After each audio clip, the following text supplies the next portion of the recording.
اعوذ باللہ من الشیطان اللعین الرجیم بسم اللہ الرحمن الرحیم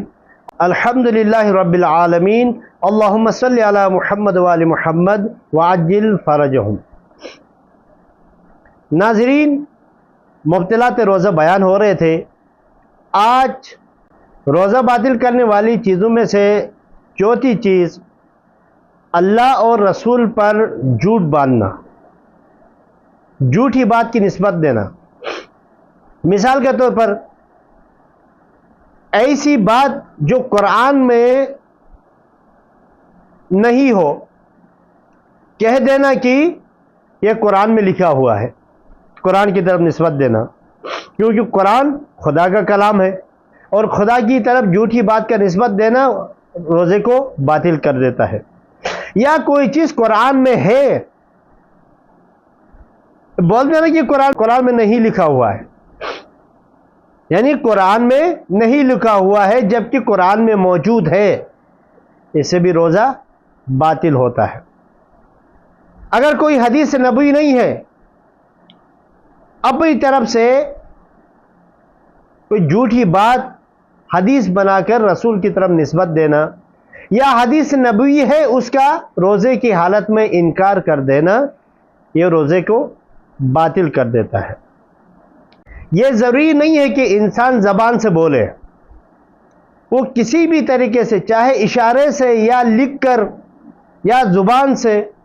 کسی بھی طریقے سے خدا اور رسول پر جھوٹی بات کی نسبت دینا روزے کی حالت میں روزے کو باطل کر دیتا ہے۔ آج کل سوشل میڈیا کا دور ہے، اب فیس بک کے اندر یا واٹس ایپ گروپس میں ایسے احادیث فارورڈ ہوتے ہیں جن کے بارے میں انسان کو یقین حاصل نہیں ہوتا ہے کہ کیا یہ واقعاً رسول کی حدیث ہے یا نہیں ہے، یا یہ معلوم نہیں ہے کہ یہ قرآن کی آیت ہے یا نہیں ہے۔ اس صورت میں اس حدیث یا اس آیت کو آگے فارورڈ کرنا، بیچ دینا، اگر وہ حدیث نہیں ہے، اگر وہ آیت نہیں ہے تو اس سے بھی روزہ باطل ہوگا۔ ہاں کہ کسی اور کے ریفرنس سے، مثال کے طور پر کسی نے شیئر کیا ہوا ہے، اب اسی کے پوسٹ کو آگے شیئر کر رہے ہیں، کیونکہ جب شیئر کر رہے ہیں تو جس نے شیئر کیا ہے اس کا بھی نام آ رہا ہے، اس کے ریفرنس سے آپ شیئر کر رہے ہوں تو اس صورت میں جس نے ریفرنس دیا ہے اس کا روزہ باطل نہیں ہوگا۔ اگر انسان کو یقین نہیں ہے کسی بھی روایت کے متعلق کہ یہ ائمہ علیہ السلام یا رسول اللہ صلی اللہ علیہ وآلہ وسلم سے وارد ہوئی یا نہیں ہوئی ہے، اس کو آگے فارورڈ نہ کرے، آگے شیئر نہ کرے، آگے بیان نہ کرے روزے کی حالت میں۔ اگر قرآن کی آیت ہونے کا یقین نہ ہو تو اس کو آگے فارورڈ نہ کرے، اس کو آگے شیئر نہ کرے، آگے بیان نہ کرے۔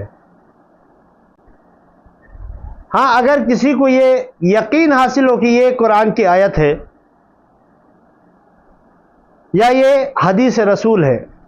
بیان کرے، لیکن بعد میں معلوم ہوا کہ وہ رسول کی حدیث نہیں ہے یا قرآن کی آیت نہیں ہے، کیونکہ اسے پہلے یقین تھا، اسی وجہ سے اس کا روزہ باطل نہیں ہے۔ اب اس کے الٹ اگر کسی کو یہ معلوم تھا کہ یہ رسول کی حدیث نہیں ہے، یہ قرآن کی آیت نہیں ہے، لیکن پھر بھی بیان کرے، قرآن کی طرف نسبت دیتے ہوئے یا رسول اللہ کی طرف صلی اللہ علیہ وآلہ وسلم کی طرف نسبت دیتے ہوئے بیان کرے، اور بعد میں معلوم ہو کہ یہ بات صحیح ہے، یعنی